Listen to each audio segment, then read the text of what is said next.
I'm trapped here in an infinite void with 18 months of Mr. Beast videos and I can't escape until we have found out if there's something suspicious happening with Mr. Beast's progress bars.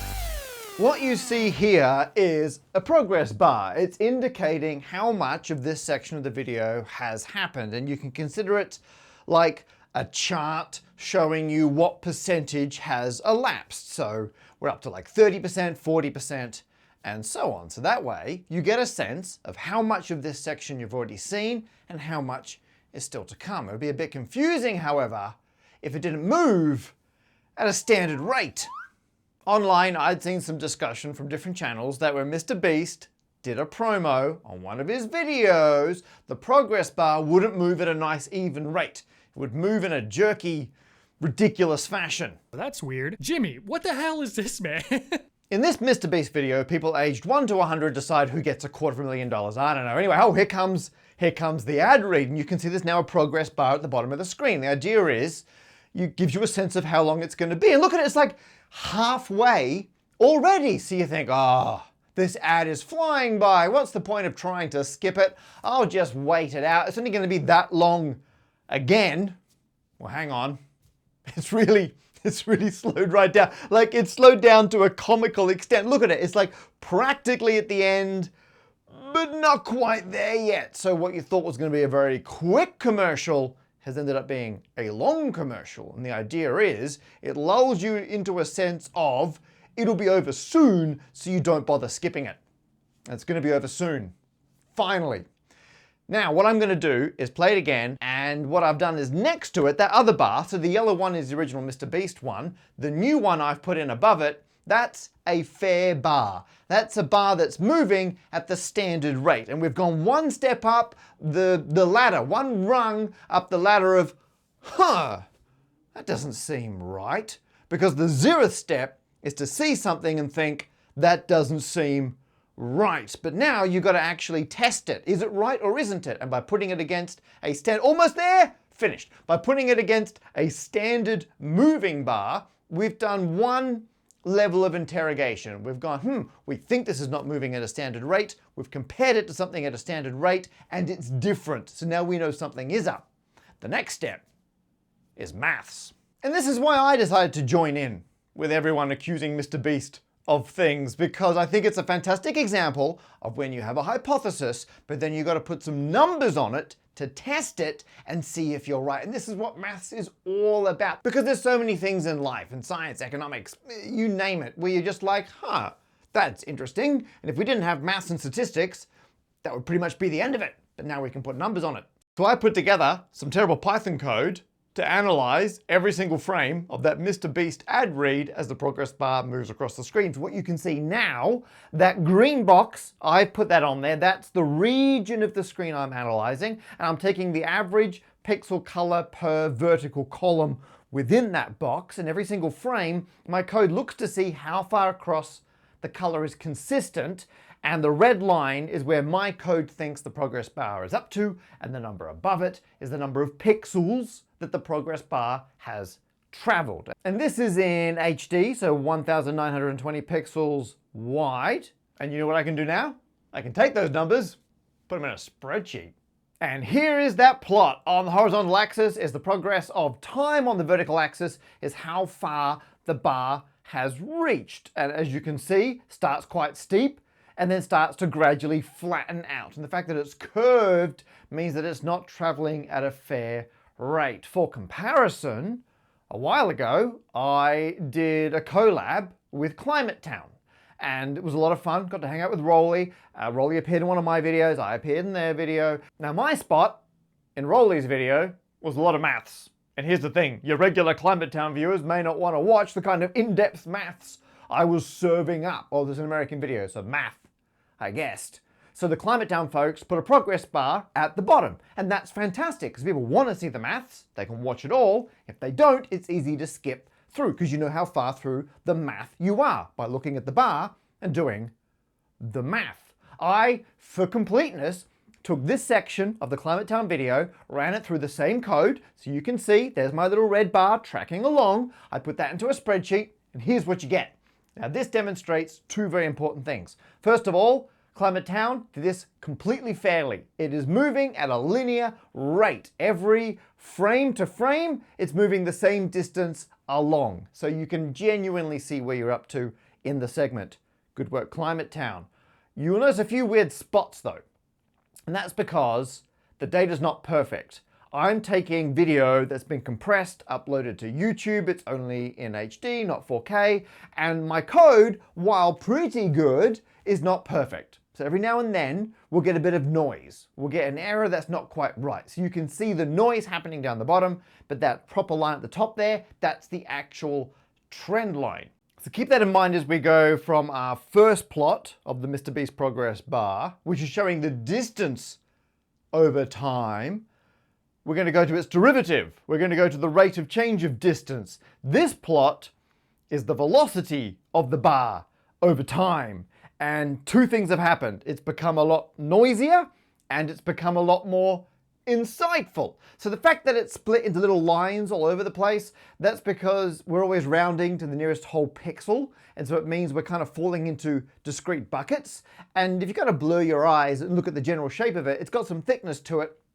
That's the uncertainty of the fact that there's video compression. My algorithm's not always getting the exact length. I mean, originally it would have been rendered out in 4K, but everything that's happened to it since then, we've lost some of the detail. But this is what I love about stats. You know, in there somewhere is an actual relationship. Like someone in the video editing software working on MrBeast video had to put the progress bar in place and had to say, right, at this time you start here, and at this time you're over here. And in between, you go from one to the other. And what you can do in editing software is you can either let that happen at a linear rate, or you can mess around with the rate it's happening. Or you can put another keyframe in the middle. Like you start here, and then you're here, and then you're there. There's lots of ways the editor could have made this progress bar. But by looking at our velocity plot, we can see what they did. There's an obvious point here where it goes from one trend in the velocity. I'm not going to do the acceleration plot.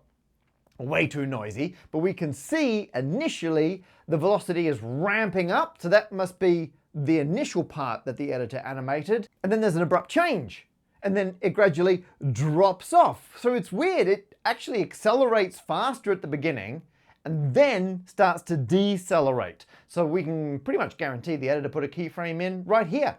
By analyzing the data we got from the video, we can recreate what the editor was actually doing. Now that's using maths. At this point, you probably have two questions. The first one is, Matt, what is that thing on your arm? Well, nothing to do with maths. I just broke it. If you want to find out how I broke my arm, hand specifically, I'll tell you at the very end of the video. Your second question, which is far more relevant to the topic at hand, thanks a lot, is what about all the other MrBeast videos? Is this one an anomaly? Are the others better or worse when it comes to having an honest progress bar? Well, to find out, I set the challenge to my camera person and editor, Alex. I said, Alex, you need to watch. Here's the challenge. You've got to watch every single MrBeast video from the last 18 months and find all the ones which have a progress bar. And if you're able to complete that challenge, Alex is going to get to keep his normal salary. I mean, that seems fair. I pay him quite well. He may disagree. He'll definitely disagree. In the end, Alex found 6 MrBeast videos that had an ad read with a progress bar, so I ran them all through my code. I'm going to show you the results. I need to say, however, I have not passed any judgment on when the ads actually begin and end, because some commercials will start before the bar begins to move and some carry on after it's finished. And I've just gone bar to bar from the beginning to the end. Although on a personal note, I dislike it when content creators try to segue neatly into a sponsor read. I like it to be very crisp. So for example, this video sponsored by Jane Street, but I'm not going to talk about them and their fantastic WISE program available for women and gender expensive people who want to get involved in software development and quantitative trading. I'll talk about that very clearly at the end of the video. And that's when I'll point out there's more details in the description, but that'll happen later, right before I talk about the broken arm. But now, here's the data from the Beast progress bars. The Beast bars! That's what Beast bars are. Here is ages 1 to 100 from before, and now you can actually see the real data. So there's the frame distance. I've taken the velocity. I actually have a rolling average is what I'm plotting here to smooth it out a little because it is so janky, both my code and the results. Acceleration, rolling average of the acceleration across 5 frames for both of those, and that gives us our position plot we saw before and the acceleration plot.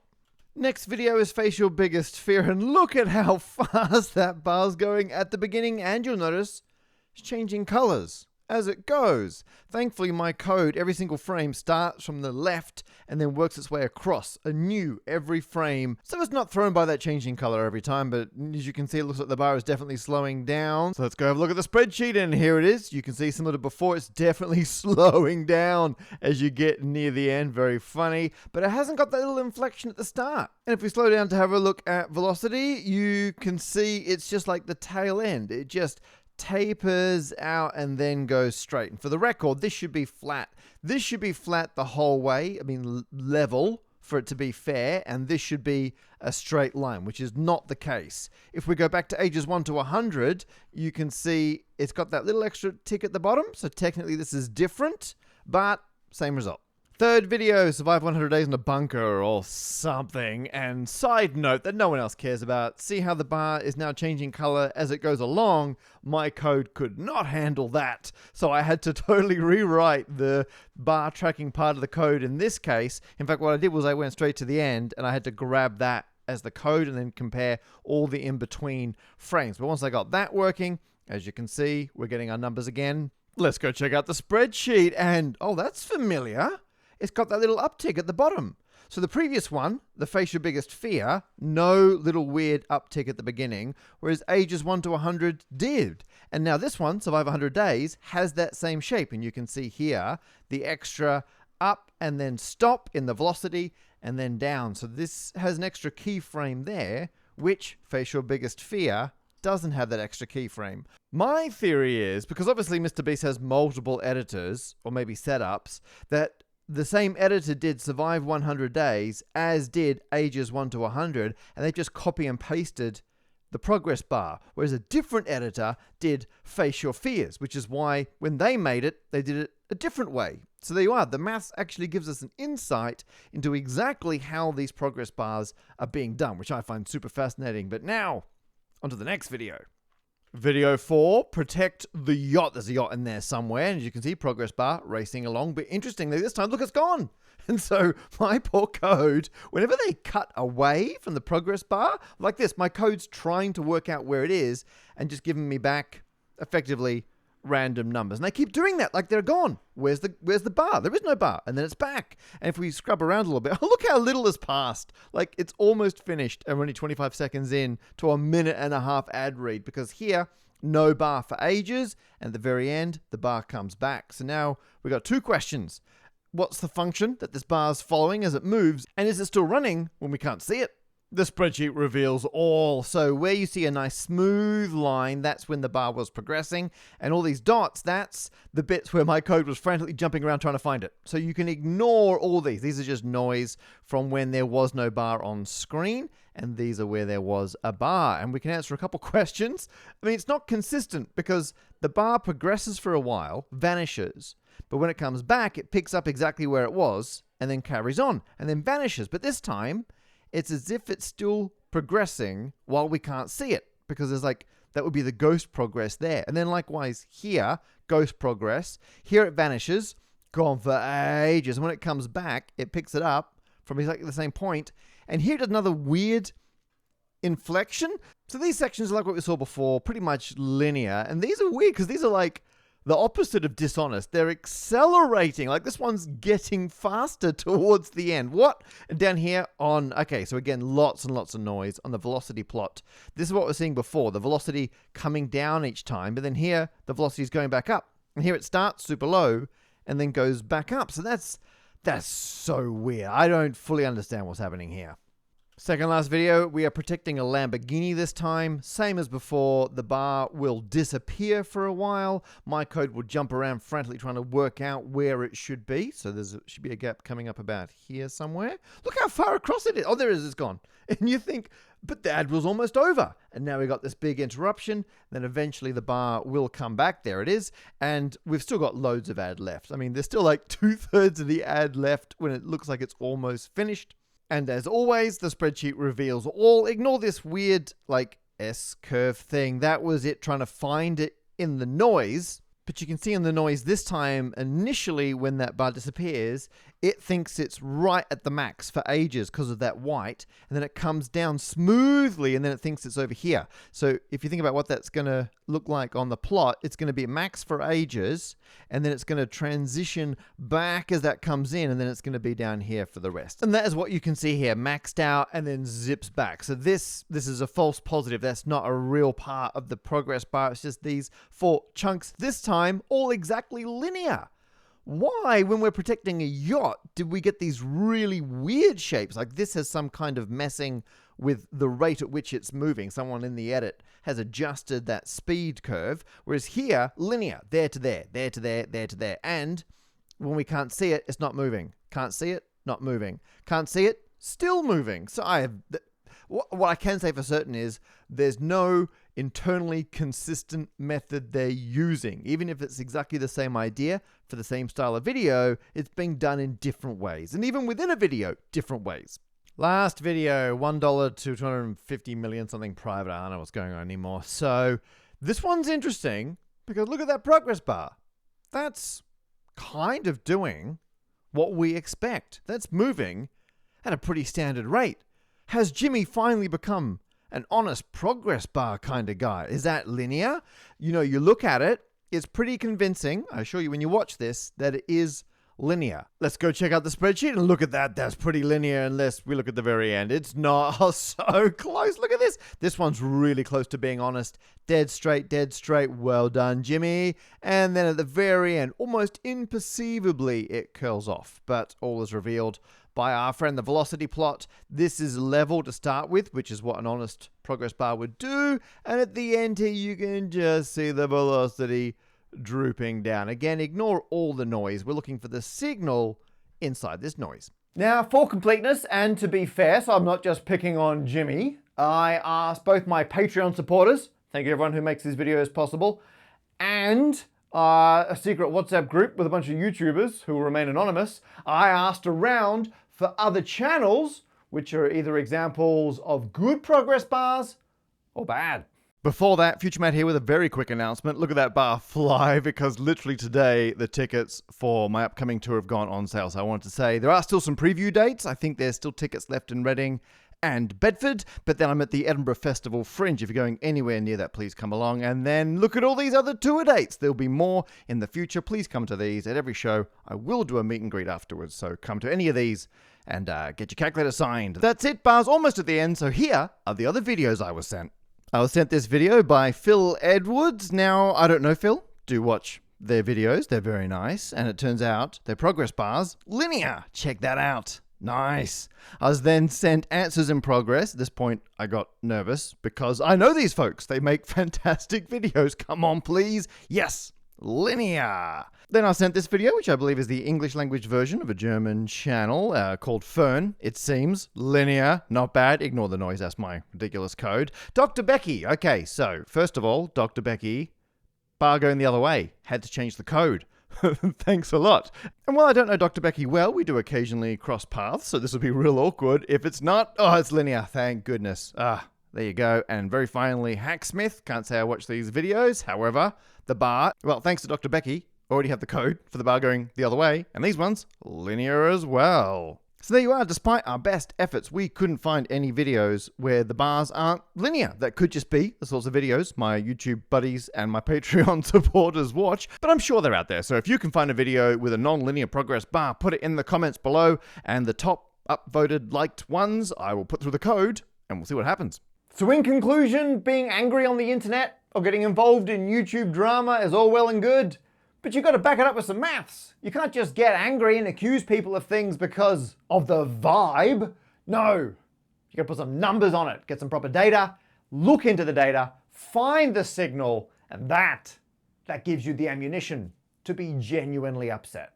And that concept of there being a signal you want to focus on, but some noise you want to ignore, is very important when it comes to data and statistical analysis. And now it's time for me to set my own progress bar going and thank the sponsor of this video. It's Jane Street. If you haven't heard of Jane Street, they are a fantastic company. I'm a big fan. That's beside the point. They're a quantitative trading firm and they use things like machine learning, distributed systems, programmable hardware, and of course, statistics and data to trade on financial markets all around the world. And that whole thing is just hiring really good mathematicians and programmers. And Jane Street are about to run their WISE program at their 3 biggest offices, Hong Kong, New York, and London. This is a 2-day program where you can experience specifically what it would be like to work at Jane Street, and in general, what it would be like to work in that kind of quantitative financial tech industry. So if you're at all curious about that kind of a career, or you just want to meet people like yourself who are about to study some kind of STEM subject at university, there's a link in the description so you or someone you know can apply. If you're thinking this all sounds great, here's the list of things you need to be able to apply. You need to be a self-identifying woman or anyone gender expansive. Jane Street, private company, knows if they want to train and hire the best, got to be as diverse as possible. And secondly, you need to be about to start your first year of university. Probably something STEM related, but the point is you're about to go to uni, and that's the end of the list. That's it. If you or anyone you know meets those criteria, get involved. And now the things you don't need. You don't need to be in the city where WISE is taking place. You can apply for it, and if you're accepted, Jane Street will cover all of your travel and accommodation costs, and you don't need to have any prior knowledge about finance or anything really. You just need to have curiosity about what it might be like to have a career in some of the things that Jane Street does. So all the details are in the description below. Do check them out or pass them on to someone else you think they might be relevant for. And huge thanks to Jane Street for sponsoring this video. There you are. That's how you do a sponsor message, and that's how you show the passing of time. Speaking of time passing, thank you for passing your time watching this video. I hugely appreciate it. And if you see anything else on YouTube, any kind of sneakiness that you think needs a good mathsing, let me know. I'll get right onto it. Thanks for watching. Oh, the arm. I broke it by falling off a bicycle. Real embarrassing. And I broke the metacarpal. Oh, it's this bone on this hand, obviously, but the ring finger snapped it right at the, okay, the word snap was probably more aggressive than necessary. I broke right through it. All the medical practitioners were like, what a wonderful break. Really good. Love it. Nice and clean all the way across. I'm on the record of saying I prefer the null break, where I don't break anything, but there you go. If you want all the details of how it actually happened, spoiler, it's not heroic or exciting. I'm going to talk about it in episode 110 of my podcast, A Problem Squared. Out 26th of May. Check it out.